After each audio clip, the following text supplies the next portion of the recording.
buddy. I secured that land. Yeah, we're gonna keep it wild. For years, Eustace Conway has lived by a code that few could understand, one that rejects modern comfort for the raw, untamed beauty of nature. Known to millions from the hit show Mountain Men, Eustace became a symbol of American ruggedness. Living off the land in the Appalachian Mountains while the rest of the world raced toward technology and convenience. His lifestyle wasn't a performance, it was his truth. But behind the calm demeanor and deep wisdom of the man who built Turtle Island, a storm was brewing. Fans began to notice something different. Eustace had withdrawn from the public eye, his appearances rare, his voice missing from interviews. Rumors spread. Had something happened? Was he ill, or simply tired of the world's gaze? For years he remained silent, refusing to comment.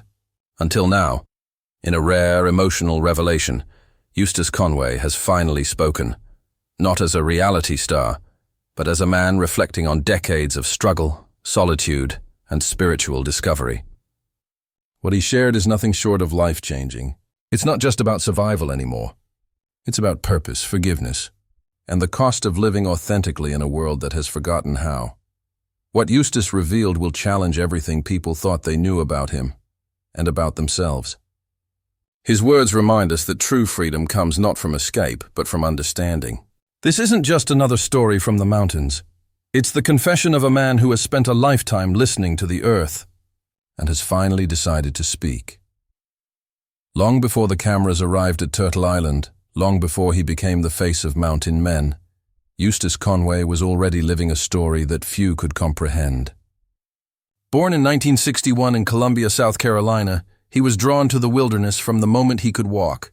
His father, a strict and demanding man, instilled in him a belief in discipline, strength, and self-sufficiency, lessons that would later define Eustace's life, but also leave scars that ran deep.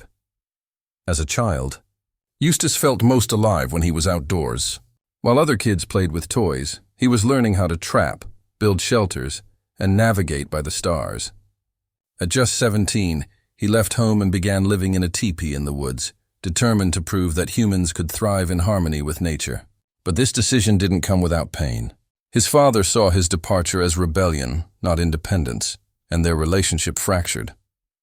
It was one of the earliest silences in Eustace's life, a quiet born from misunderstanding and pride. Years later, when Eustace established Turtle Island Preserve in North Carolina, he envisioned it as a living classroom, a place where people could reconnect with the natural world. But building that dream wasn't easy.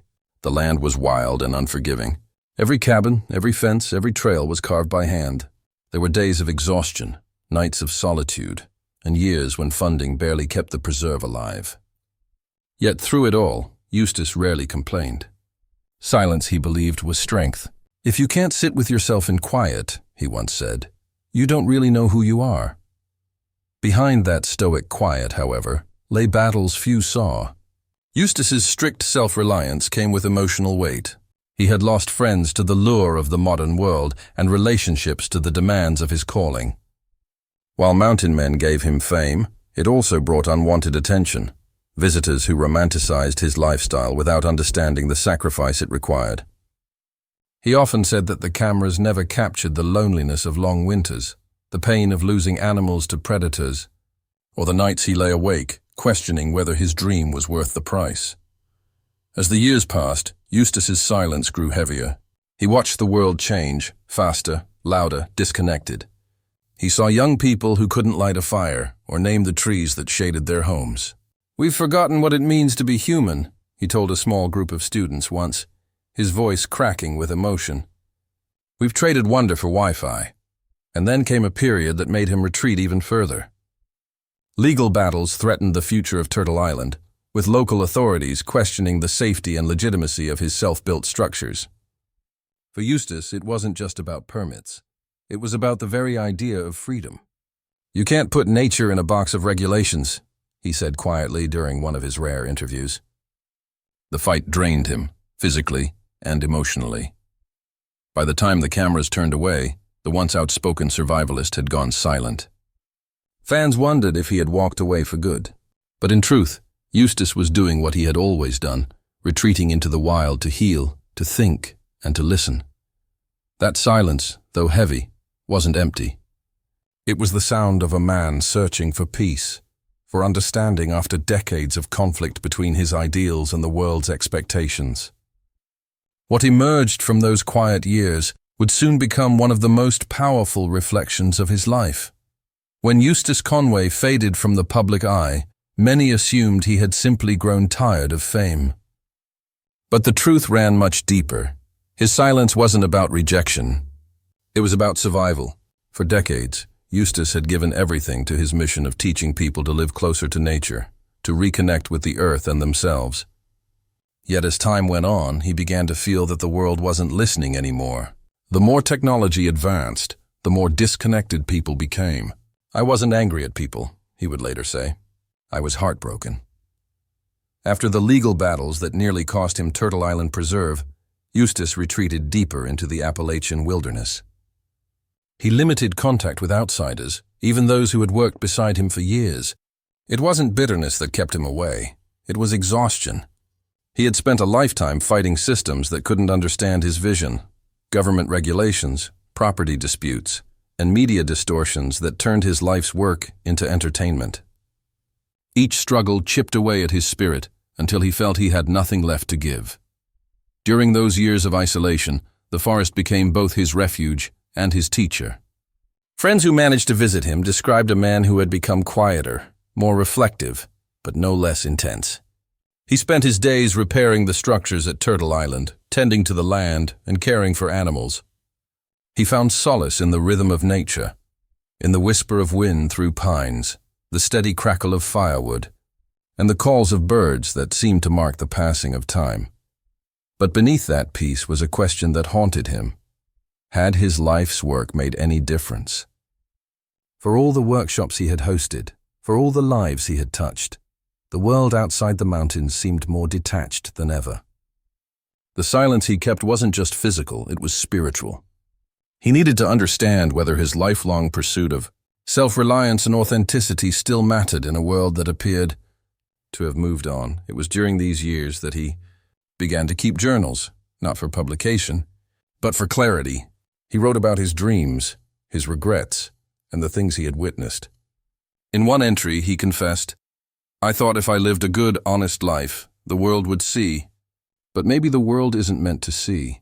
Maybe it's meant to forget, so that the few who remember can keep the truth alive." His time alone reshaped his view of humanity.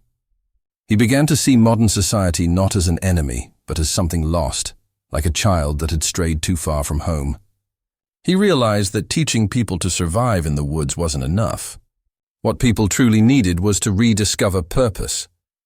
There were whispers of health concerns during this period: fatigue, injuries from years of physical labor, and the wear and tear of a body pushed to its limits.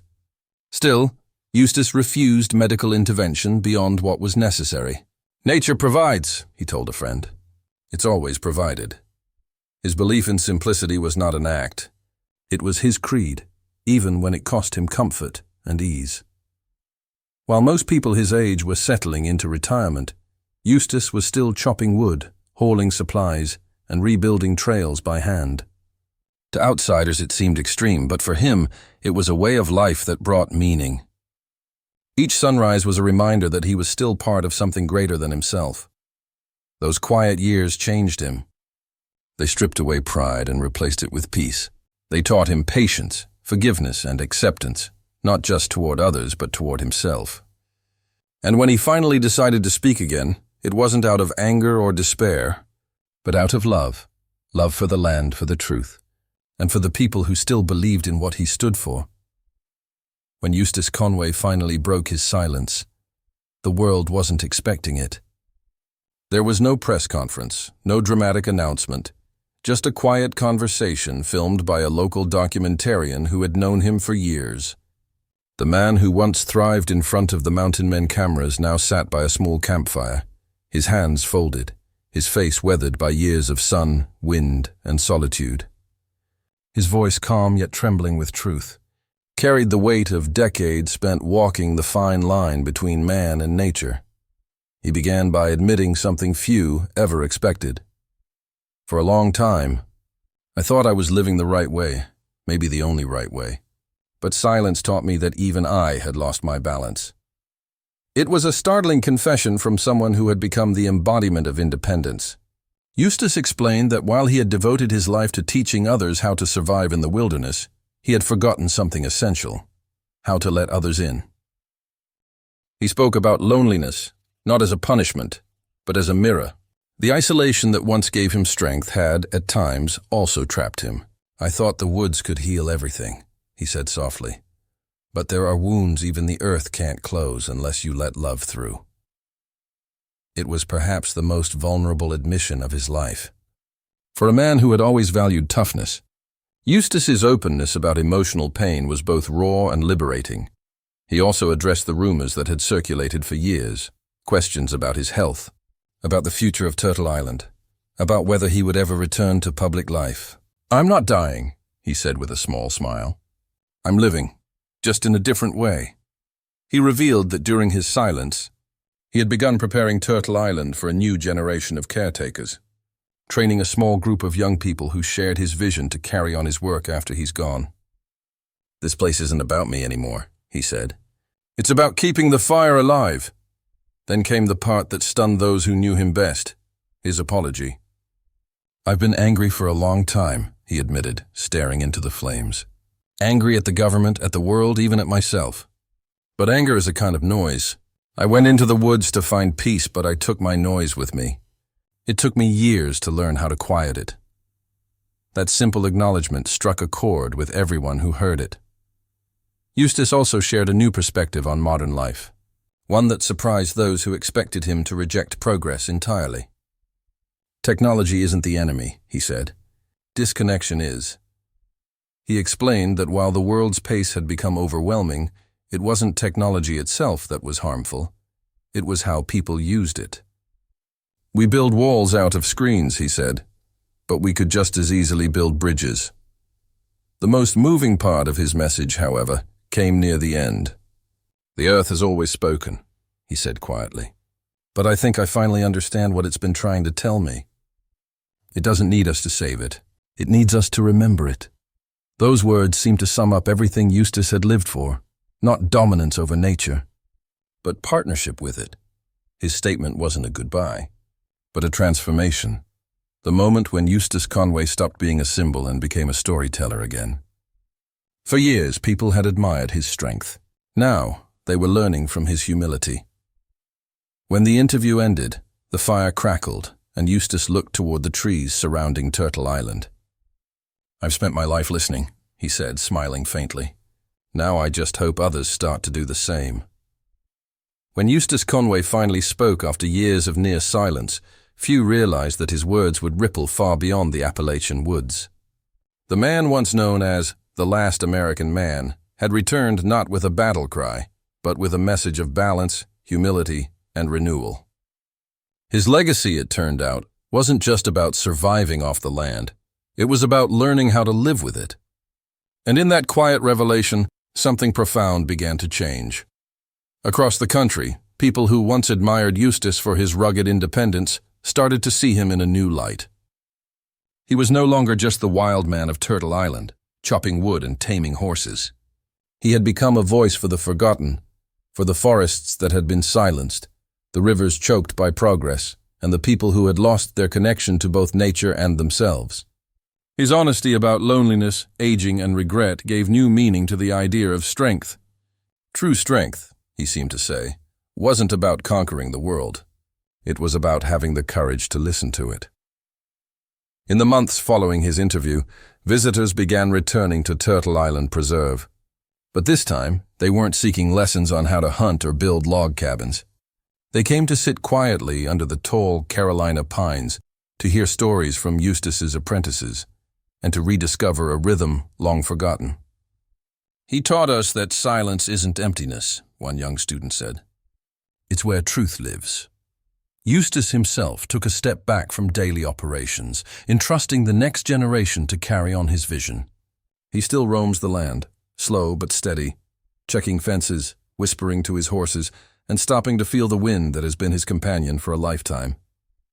Those who meet him now describe him as peaceful, lighter, almost glowing with the calm that only comes after a lifetime of storms. "I used to think purpose was about achievement," he recently said in a rare talk. "Now I know it's about stewardship. The earth doesn't belong to us. We belong to it." His words have since been quoted in sustainability circles, environmental movements, and even leadership seminars. Yet Eustace remains untouched by fame's pull. He has no social media presence, no desire for spotlights, only a hope that his story will remind others that simplicity isn't the same as weakness. In a time when the world moves faster every day, his message feels like a compass pointing home. The once forgotten preserve is now a symbol of continuity, not a museum of the past, but a living, breathing classroom for the future. Students there learn not only how to build fires or identify edible plants, but also how to build community and compassion. One young apprentice shared, "He doesn't just teach us how to survive the wild. He teaches us how to survive ourselves." And perhaps that's Eustace Conway's greatest legacy. Not the miles he's ridden on horseback or the log cabins he's built by hand, but the gentle, unwavering reminder that a meaningful life doesn't have to be loud to be heard. In his latest recorded message, Eustace's voice cracks slightly as he says, "I'm not done teaching, I'm just doing it differently now. The forest has its own way of speaking. I just help people learn how to listen." Today, when the sun sets over Turtle Island and the wind rustles through the trees, you can almost hear his spirit in it. Steady, humble, eternal. The man who once walked away from the world has returned not to reclaim it, but to heal it. And in that stillness, in the echo of his quiet wisdom, Eustace Conway continues to remind us of one timeless truth. The greatest power a man can hold is not control, it's connection.